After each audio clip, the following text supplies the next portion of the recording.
আগামী 21 জুন থেকে শুরু হতে যাচ্ছে কোপা আমেরিকা 2024-এর আসর। কোপা আমেরিকার আগে নিজেদের ঝালিয়ে নিতে দুটি করে প্রীতি ম্যাচ খেলছে আর্জেন্টিনা ও ব্রাজিল। ইতিমধ্যে নিজেদের খেলা প্রথম প্রীতি ম্যাচে জয়ের দেখা পেয়েছে ব্রাজিল ও আর্জেন্টিনা।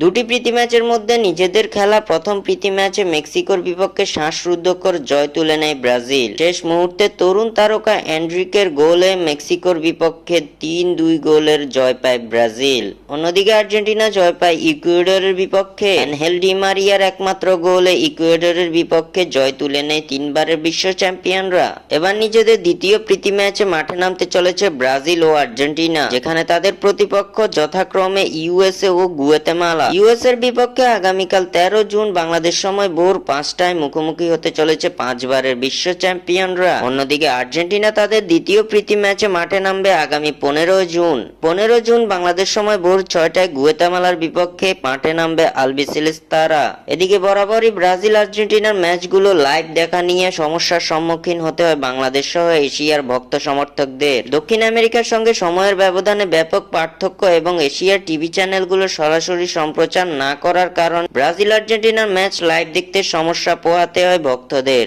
তবে এবার ভিন্ন ভিন্ন প্রতিপক্ষের বিপক্ষে দক্ষিণ আমেরিকার দুই জায়ান্টের লড়াই মোবাইলের মাধ্যমেই লাইভ দেখতে পারবে বাংলাদেশের ভক্তরা। স্মার্টফোনে স্পোর্টজিফাই অ্যাপের মাধ্যমে সরাসরি উপভোগ করা যাবে ব্রাজিল আর্জেন্টিনার ম্যাচ দুটি। স্পোর্টজিফাই অ্যাপ ডাউনলোড করে লাইভ উপভোগ করা যাবে ব্রাজিল ও আর্জেন্টিনার ম্যাচগুলো।